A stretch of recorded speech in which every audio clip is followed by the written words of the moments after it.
So if Arsenal versus Spurs on the TV and reading a Tottenham Hotspur book wasn't a big enough guess, then school has been closed for too long, and it's been too long since I last saw you. Of course, it's Mrs. O'Brien. And you'll be pleased to know that I'm not spending my time watching Spurs lose to Arsenal. 10 years ago, we beat Arsenal at the Emirates for the first time in 17 years. It ends 3-2. So if you want to know how I'm spending my lockdown, then when I'm not watching repeats of Spurs winning games, I'm up here getting some exercise on the indoor bike and making sure I keep myself fit. Who am I kidding? I'm definitely not the chef in this house, but I'll tell you what I do. I make a mean cup of tea. The most important part of my lockdown, however, has been making sure that I get fresh air and lots of vitamin D, which has left me for today. When I'm not working, when I've shut the laptop for the day or I've got home from school, you'll find me in the garden. So I'm afraid to say that after that little performance at the beginning, mine isn't going to be anywhere near as entertaining as Mr. Harrison last week. And I'm going to go for a bit more of a traditional assembly that you would have had if you were in school. So as you can see, the theme for today is World Environment Day, which for those of you that don't know was last Friday, the 5th of June. So how does World Environment Day fit into our ethos? You know by now our ethos is nurture, challenge and inspire, and we feel that this fits into the inspire section of our ethos because one of the key elements of inspire is to respect our environment. So what we're talking about when we're talking about our environment now is our world, our town, where we live, Reading. That is the environment in which we need to begin to respect when we're thinking about World Environment Day. So we know that COVID-19 sucks. It's been a difficult few months, but has it done the world a favour? You can see from these images here, the image of the UK from the space station. It's a fascinating image that I found on social media last week. And the clarity in that image, just because of COVID-19 from the space station at that point, I don't think I've ever seen it look that clear. India Gate War Memorial, as you can see, and I think many people have already seen this image. Before, during pollution, when we were all out and about in our cars, living what we consider our normal lives. And now, during COVID-19, look how clear it is, how clear you can see the memorial and how bright and sunny that looks. The other picture is a picture of the pollution rate over China. This is between the 1st and the 20th of January, so the beginning of their coronavirus outbreak. Those orangey, red and yellow areas there where the pollution is. And then how clear it is between February the 10th and the 25th, just a few weeks later, because of the lack of human activity at that time. So as I said, World Environment Day is 5th of June last week, and the theme was time for nature and biodiversity. The aim of this is to raise awareness, to get people in the world to just stand up and listen for a moment and think about how they're affecting the environment. We're going to watch a video now.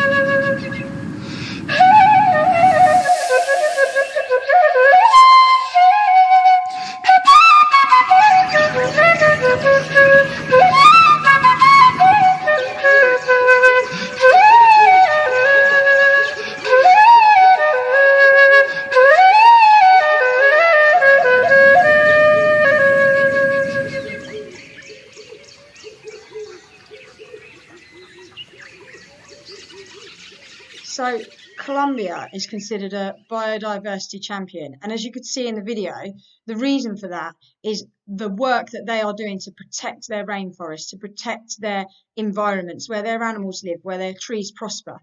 They're actually doubling the area size that they are protecting over the last few years and making sure that this is well looked after. They are caring for their environment.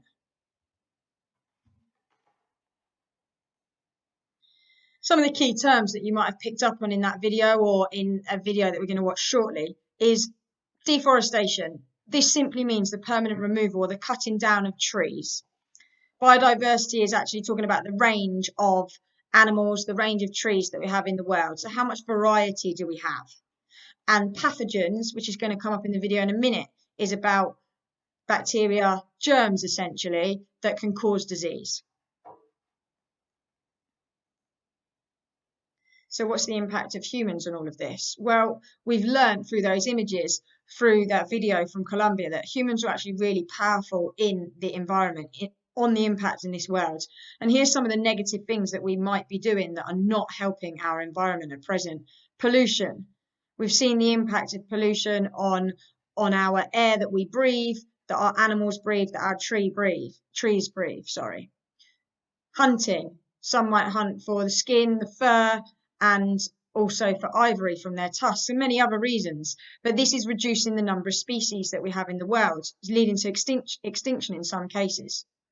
Litter. You might have seen the powerful images over the weekend, how people have flocked back to the coastal resorts and to the beaches over the last weekend, considering that lockdown has been partially eased. And the litter that we are leaving behind. This litter hasn't been there during coronavirus, and that is picked up by our animals, eaten by our animals, or our animals become trapped in that. It's having a negative impact on our animals and the range of animals we might have in the world. And we touched upon deforestation, cutting down trees and not replacing them, and the time it takes from cutting down one tree to another tree growing its full cycle and being prosperous and useful to us. So thinking about biodiversity in COVID-19, could we have done something? Have we had an impact on this? And the experience that we've had over the past couple of months, one that I never thought I would live through, have we had a negative effect on this? This gives us an interesting insight into that.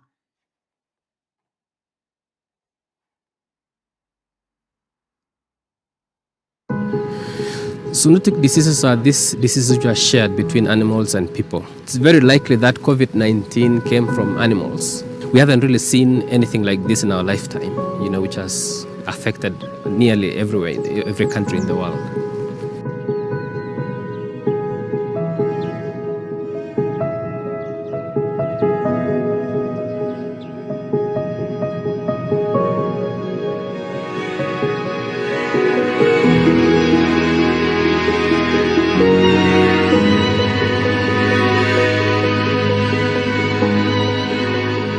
But if you then remove some of those hosts and you only create a monoculture of animals, then they are likely to be the transmitters of the disease.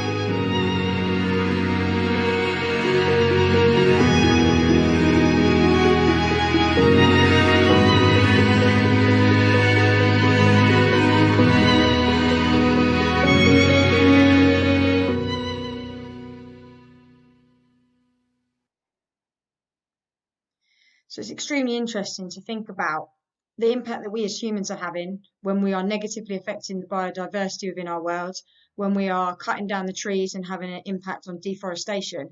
What are we doing to the range of species? And as we reduce that range of species, be that trees, be that animals, what is the long-term effect on us? How easy are we making it for those pathogens and for that disease to carry quicker and maybe have an impact on a pandemic like this one that we're living through at the moment? If you've enjoyed this, or you've got a particular interest in science or geography and you want to have a little bit of a read around the subject, then I've tried to put some articles, some websites in here that you could maybe look at a later date. So after this assembly, I'd really like you to go away and think about what is it that you could do to positively affect our environment? What one small change could you make that might make a huge difference on our world? Could you walk to school and you don't already? Could you recycle more effectively? I'm sure you've got some better ideas in that too. And then think about this quote here. I don't want to protect the environment. I want to create a world where the environment doesn't need protecting.